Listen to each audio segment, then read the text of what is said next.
કાળથી શરૂઆત કરીશું અને આજે આપણે 21 ના કાળ શીખીશું. કોઈ પણ વ્યાકરણ ગુજરાતી વ્યાકરણ હોય અંગ્રેજી ગ્રામર હોય એની શરૂઆત હંમેશા કાળથી અથવા તો ટેન્સથી જ થતી હોય છે. અંગ્રેજી વ્યાકરણમાં મુખ્યત્વે 21 માં 12 કાળ છે. બરાબર? સાદો વર્તમાન કાળ, સાદો ભૂતકાળ, સાદો ભવિષ્યકાળ, ચાલુ વર્તમાન કાળ, ચાલુ ભૂતકાળ, ચાલુ ભવિષ્યકાળ. બરાબર? 6 કાળ. આજે પ્રથમ પાઠમાં આપણે 6 કાળ શીખીશું. સાદો વર્તમાન કાળ, પ્રથમ કાળ. સાદો વર્તમાન કાળ કોને કહેવામાં આવે? તો કે જે ક્રિયાઓ આપણે રોજબરોજ રોજિંદી કરતા હોય અથવા તો અમુક ક્રિયાઓ ટેવવશ કરતા હોય. બરાબર? રોજે સવારે વહેલું ઉઠવું, ખાવું, નાહવું, લખવું, બરાબર? એ બધી ક્રિયાઓનો સમાવેશ બેઝિકલી સાદા વર્તમાન કાળમાં થતો હોય. તો સૌથી પહેલા 21 માં સૌથી પહેલા કરતા આવે, પછી સાદા વર્તમાન કાળમાં ક્રિયાપદનું મૂળ રૂપ આવે, કર્મ, અન્ય શબ્દ. હવે દરેકને ખ્યાલ છે તમને કે ક્રિયાપદના મુખ્યત્વે 3 રૂપ આવે. મૂળ રૂપ એને અંગ્રેજીમાં ઇન્ફિનિટિવ કહેવામાં આવે. બીજું તો એને અંગ્રેજીમાં પાસ્ટ ટેન્સ ભૂતકાળનું રૂપ કહેવામાં આવે અને ત્રીજું રૂપ ભૂતકૃતમ એટલે કે પાસ્ટ પાર્ટિસિપલ કહેવામાં આવે. સાદા વર્તમાન કાળમાં ક્રિયાપદનું મૂળ રૂપ આવે. જો એમાં પણ પ્રથમ પુરુષ I we, બીજો પુરુષ you you, એક વચન બહુવચન, ત્રીજો પુરુષ he she it અને બહુવચન છે. એમાં ત્રીજો પુરુષ he she it હોય તો ક્રિયાપદના મૂળ રૂપની પાછળ s અથવા es લાગે. એના સિવાય દરેકમાં ક્રિયાપદનું મૂળ રૂપ આવે. જો તમને એક્ઝામ્પલ બતાવું. He writes an essay.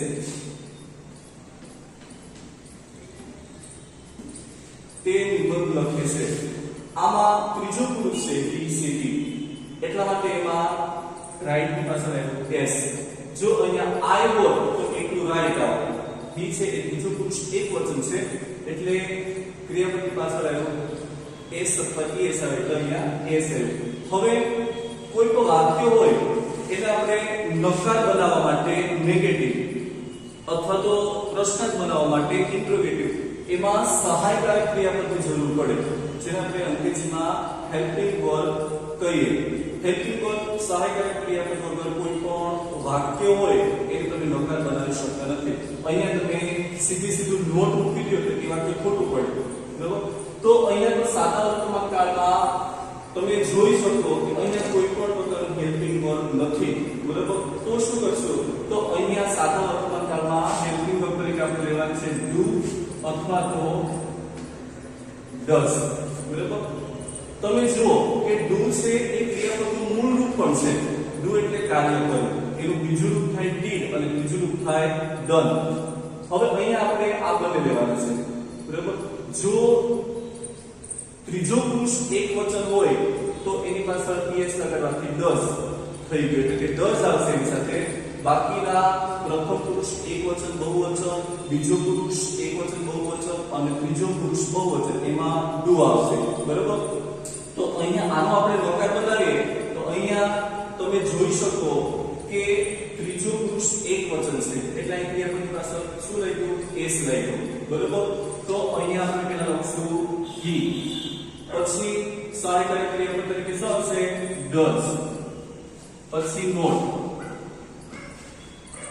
હવે રાઈટ ક્રિયાપદનું મૂળ રૂપ. તો અહીંયા આપણે જે રાઈટ ની પાછળ આ s લગાડ્યો એને આપણે કાઢી નાખવાનો છે. શા માટે? તો કે અહીંયા એકલું દૂધ છે પણ એની પાછળ es લગાડવાથી 10 થઈ ગયું. બરાબર? તો એક વખત આ જે સહાયકારક ક્રિયાપદ છે એની પાછળ es લાગી ગયું, 10 થઈ ગયું એટલે અહીંયા ક્રિયાપદના મૂળ રૂપની પાછળ આપણે કઈ લગાડવાનું થતું નથી. એટલે અહીંયા રાઈટ છે પણ નકારમાં એકલું આવશે રાઈટ. 10 આવ્યું એટલા માટે NS. હવે આપણે આનો પ્રશ્ન કરીએ તો પ્રશ્નાર્થ વાક્યમાં પણ આ જે સહાયકારક ક્રિયાપદ છે હંમેશા પ્રશ્નાર્થ વાક્યમાં સહાયકારક ક્રિયાપદ છે એ વાક્યની શરૂઆતમાં આવે. તો અહીંયા પહેલા આવશે does, પછી આવશે he. does he write, ફરીથી does આવ્યો એટલે write ની પાછળ કઈ આવશે નહીં. does he write an essay, છેલ્લે આવશે પ્રશ્નાર્થ ચિહ્નની નિશાન. બરાબર. આ કયો સાદો વર્તમાન કાળ. સાદા વર્તમાન કાળનો ઉપયોગ આપણે આપણી રોજિંદી ક્રિયાઓ માટે, વ્યવહાર માટે સૌથી વધારે સાદા વર્તમાન કાળનો ઉપયોગ કરીએ છીએ. તો એમાં સહાયકારક ક્રિયાપદ તરીકે આપણે શું લખ્યું? do અને does. બરાબર. હવે બીજો કાળ છે સાદો ભૂતકાળ. બરાબર.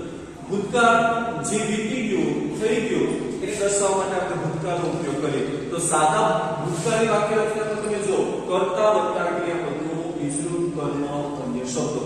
હવે સાદો વર્તમાન કાળ એક જ એવો કાળ છે કે એમાં ક્રિયાપદનું બીજું રૂપ આવે. બરાબર. ભૂતકાળનું રૂપ આવે, past tense. એના સિવાય કોઈ પણ કાળમાં ક્રિયાપદનું બીજું રૂપ આવતું નથી. અને એ પણ માત્ર હકારમાં, એ પણ માત્ર હકારમાં, નકાર પ્રશ્નાર્થમાં નહીં. બરાબર. તો નકાર પ્રશ્નાર્થમાં શું આવે એ પણ આપણે જોઈએ. અહીંયા કર્તા વત્તા ક્રિયાપદનું બીજું રૂપ કર્મ અન્ય શબ્દ, આ હકારની વાક્ય રચના થઈ. હવે એમાં કોઈ પણ જાતનું સહાયકારક ક્રિયાપદ નથી. તો આપણે એને નકાર અને પ્રશ્નાર્થ બનાવવા માટે શું કરશું? તો એમાં નકાર અને પ્રશ્નાર્થ બનાવવા માટે અહીંયા do છે તો એનું ભૂતકાળનું રૂપ થાય did. બરાબર. એનું ભૂતકાળનું રૂપ થાય છે did. તો અહીંયા આપણે did નો ઉપયોગ કરવાનો છે. બરાબર. અહીંયા આપણે did નો ઉપયોગ કરવાનો છે. તો અહીંયા આ જે એક્ઝામ્પલ લખ્યું એ જ એક્ઝામ્પલ દ્વારા આપણે સાદા ભૂતકાળને દર્શાવીએ. તો જુઓ અહીંયા જે રાઈટ છે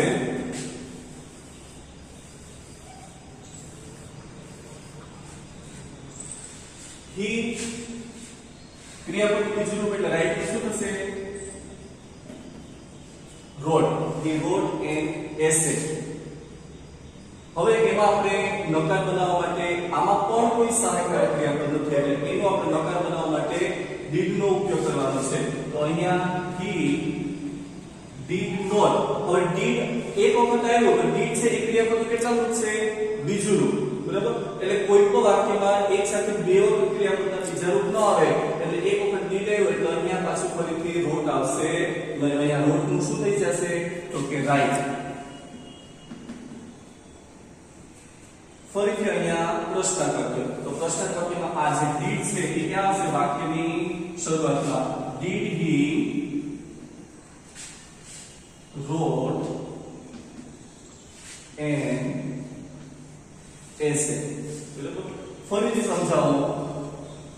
સાદો ભૂતકાળ, સાદા વર્તમાન પછી સાદો ભૂતકાળ પણ એવો કાળ છે કે એમાં પણ કોઈ પણ પ્રકારનું હેલ્પિંગ વર્બ એટલે કે સહાયકારક ક્રિયાપદ નથી. તો એને પણ પ્રશ્નાર્થ અને નકાર બનાવવા માટે સહાયકારક ક્રિયાપદની જરૂર પડે.